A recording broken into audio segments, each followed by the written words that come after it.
구본영시장이 민선 6기 전국 기초단체장 공약이행평가에서 2년 연속 최고 등급인 SA 등급을 받았습니다. 천안시가 2016년 제1차 청소년 예산학교를 열었습니다. 문화체육관광부가 추진한 충청 유교문화권 광역관광개발계획에 천안시가 제출한 2개 사업이 확정됐습니다. 국제과학비즈니스벨트 거점지구의 핵심 사업인 중이온 가속기 구축 사업이 본격 추진됩니다. 천안시의 맞춤형 복지급여 체계가 복지 사각지대 해소에 톡톡한 효과를 냈습니다. 여러분 안녕하십니까? 변자민입니다. 뉴스 시작하겠습니다. 한국 매니페스토 실천본부가 실시한 민선 6기 전국 기초단체장 공약 이행평가에서 구본영시장이 2년 연속 최고 등급인 SA 등급을 받았습니다. 민선 6기 공약이행평가는 지난 170여일간 시군구청장의 선거 공약이행 실적을 중간평가해 엄정하면서도 객관적인 평가로 진행됐는데요. 50만 이상 대도시는 천안시와 성남시, 고양시 등 3개 시가 선정됐습니다.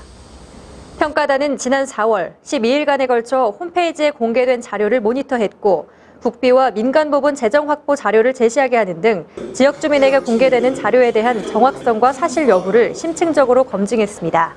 평가 항목은 공약 이행 완료 분야, 공약 일치도 분야 등 총 5개 분야별로 세부 지표를 설정해 총 100점 만점으로 환산하는 절대평가로 진행됐습니다.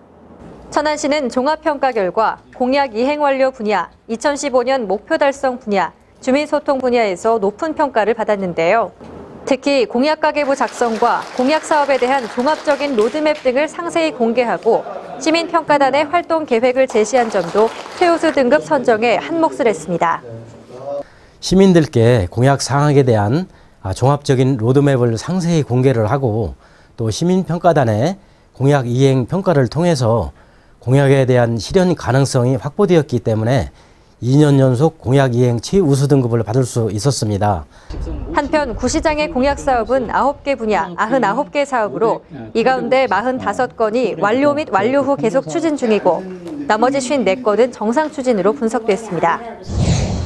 천안시는 지난 20일 주민 참여 예산제의 효율적 운영을 위해 2016년 청소년 참여 예산학교를 열고 관내 청소년들에게 지역사회에 관심을 갖는 계기를 만들었습니다. 복자여고와 천안고 등 4개 고등학교 학생 63명이 참여한 가운데 시청 대회의실에서 열린 청소년 참여 예산학교는 주민 의견을 수렴해 시 예산 편성에 반영하는 민주적 절차인 주민참여 예산제 일환으로 마련된 것입니다. 이날 예산학교에서는 해당 분야 전문 강사의 강연을 통해 청소년 참여 예산에 대한 이해를 높였습니다. 일반 시민들보다 청소년은 더 참여하는 과정이 많이 제한되고 했었는데 그런 청소년들 입장에서 시각에서 지역사회를 다시 바라보게 되고 청소년들도 본인들이 원하는 것을 시에 제안하는 이런 하나의 시민권을 획득하는 과정이 만들어지고 있습니다. 또 참여 학생들은 시에 제안하고 싶은 사업을 친구들 앞에서 자유롭게 발표하고 토론하는 기회를 통해 시정 참여를 체험하고 학습하는 워크숍이 있었습니다. 제가 낸 의견이 잘하면 수렴될 수 있으니까 이런 대회가 내년이든 언제든 또 계속 개최됐으면 좋겠어요. 한편 시는 오는 8월 16일 1, 2차 청소년 참여 예산학교에서 도출된 제안을 더욱 구체화하는 청소년 예산정책 제안대회를 열 계획입니다. 천안시가 문화체육관광부의 충청 유교문화권 광역관광개발계획에 제출한 암행어사 출두야와 담원천문 그리고 달빛마당이 선정돼 유교문화 발전과 지역관광 활성화에 기여하게 됐습니다. 충청 유교문화권 광역관광개발계획은 천안시를 비롯한 충남, 충북, 대전, 세종을 중심으로 유교문화 자원을 활용해 역사문화 관광자원 개발을 추진하는 사업인데요. 문체부는 충청 지역의 유교문화를 대표하는 관광자원을 구공명승관광, 배움 이야기 관광, 음식 누정 관광 등 8개의 관광 권역을 설정했습니다. 이야기 관광 클러스터인 암행어사 출두야는 총 사업비 218억 1천만 원으로 박문수 관련 설화를 활용한 체험형 문화 관광시설을 조성합니다. 또 실업관광 클러스터인 담원천문 그리고 달빛마당은 총 사업비 69억 5천만 원을 들여 천체과학자 담원 홍대용 선생의 생가지를 중심으로 전통 천체 관련 프로그램 운영 공간으로 조성됩니다. 충청 유교문화권 사업 선정에 따라 기본계획 용역을 실시하는 등 사업 추진에 박차를 가하고 관련 사업에 콘텐츠 개발 및 각종 행정 절차를 진행하는 데 최선을 다해 노력하겠습니다. 천안시와 연구개발특구진흥재단 기초과학연구원은 지난 18일 천안축구센터 대세미나실에서 중이온 가속기 구축 설명회를 열었습니다. 천안 소재 기업체를 대상으로 한 이날 설명회는 거점 및 기능지구 간 정보 교류와 천안 기능지구 산업 육성을 위해 마련됐는데요. 설명회와 함께 해당 분야의 기술, 구매, 조달 계획 등에 대한 상담이 이루어졌습니다.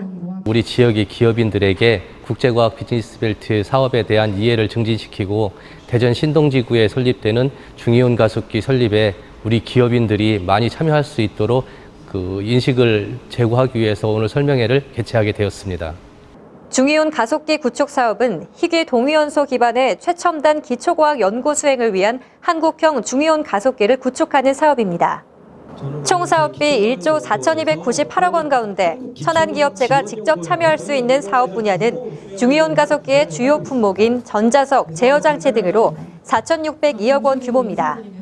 시는 중이온 가속기 사업 관내 기업체 참여는 지역경제 활성화와 기술기업 양성 등에 기여하는 한편 천안시가 충남 북부권의 첨단 산업 메카로 자리 잡을 수 있게 되는 계기가 될 것으로 보고 있습니다. 천안시가 지난해 7월부터 시행한 맞춤형 복지급여 체계가 어려운 대상자 발굴과 지원으로 복지 사각지대 해소에 한 몫을 톡톡히 해냈습니다. 맞춤형 복지급여 제도는 급여별 선정 기준을 다르게 적용해 가구별, 개인별 욕구에 맞는 급여를 지원하는 제도인데요.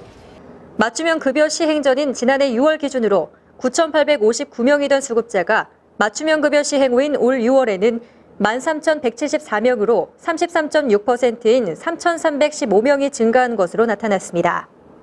또 맞춤형 급여를 통한 수급자 급여 지원 규모도 함께 증가했는데요.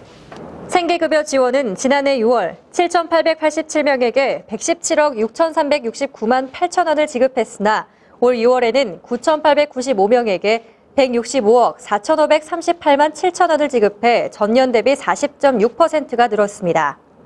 맞춤형 급여 제도는 기존의 생활보장제도에서의 통합적 지원 방식에서 개별 지원 방식으로 최저 생계비 선정 기준에서 중위 선정 기준으로 그리고 부양의무자 기준을 현실에 맞게 완화시켜줌으로 인해서 복지사각지대의 해소에 기여한 제도라고 말씀드릴 수 있겠습니다. 이처럼 수급자가 급증한 것은 선정 기준 및 부양의무자 기준 완화 등으로 맞춤형 급여를 지원했기 때문입니다. 이와 함께 읍면동 순회교육, 찾아가는 이동상담, 복지 이통장 행복키움 지원단 등 시민들의 적극 발굴과 지원도 증가 요인으로 작용했습니다. 생생정보 시간입니다. 천안시 서북구 보건소가 천안 월봉중학교 1학년 학생 20명을 대상으로 진로직업체험 프로그램인 나도 내일은 런닝맨을 운영했다는 소식입니다. 나도 내일은 런닝맨은 보건소 내 운동 처방사와 영양사의 직업을 소개하고 아이들의 눈높이에 맞춰 쉽게 직업을 체험할 수 있게 했는데요. 앞으로도 다양한 프로그램을 준비하고 있어 체험을 희망하는 학교나 학생들은 홈페이지 꿈길을 통해 신청 가능하니까요. 중학생 스스로 자신의 진로를 선택하고 자아실현을 성취할 기회를 갖도록 체험을 권장합니다. 아직 더위가 한창인데 벌써 가을을 준비하는 곳이 있습니다. 12,000제곱미터 길이의 풍세면 남관교 옆길인데요. 풍세면 사무소와 이장단, 주민자치위원회 등이 이 길에 코스모스 씨앗을 파종했습니다. 이날 파종한 코스모스는 오는 10월에 개최되는 전국체육대회와 국제농기계자재 박람회 등의 천안을 찾을 방문객과 시민을 위한 것인데요. 가을의 정취를 한껏 느끼게 해줄 코스모스 꽃길이 기대되네요. 천안시 건강가정지원센터는 취약가구를 위한 호프업 공부방 만들기 프로젝트를 어우르기 봉사모임의 후원과 함께 진행했습니다. 어우르기는 지역 내 취약가정을 돕고 이들과 함께 오순도순 살아가자는 목적을 가지고 다양한 봉사활동에 참여하고 있는데요. 이번 활동에서는 취약 한부모 가정의 실내 환경 정리와 함께 책상 및 가구를 설치해 희망 공부방을 만들었습니다.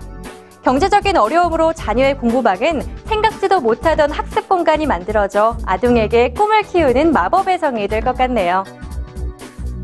천안시 서북구 보건소가 여름방학을 맞아 올바른 당 섭취를 위한 어린이 영양교실을 운영한다는 소식입니다.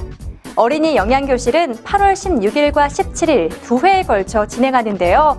성장기 어린이에게 필요한 영양교육을 재밌고 쉽게 이해하도록 다양한 프로그램을 구성했습니다. 신청은 7월 20일부터 8월 12일까지 서북구에 거주하는 7세 이상 어린이 60명을 선착순으로 모집하며 부모님 동반 참석도 가능하니까요. 신청을 서두르셔서 건강한 식생활 개선에 아이와 함께 도전해보세요. 천안시가 관내 주요 등산로인 흑성산과 작성산, 광덕산 등 총 3개소에 대해 위험구간 등산로를 정비하기로 했습니다. 또 흑성산 등산로는 단풍나무길을 이용해 다시 독립기념관으로 내려올 수 있는 순환 등산로를 신규 개설하고, 광덕산은 10월에 개최될 등산대회와 연계해서 광덕 쉼터에서 정상까지의 등산로를 신설하는 등 등산객의 안전산행을 위해 등산로 정비 사업을 추진한다는 소식이네요. 채용 정보입니다. 우창산업 주식회사에서 품질관리 사무원 1명을 모집합니다. 우창산업 주식회사에서 자동차 부품 생산 관리자 1명을 모집합니다. 주식회사 신흥기업에서 영업관리 사무원을 모집합니다.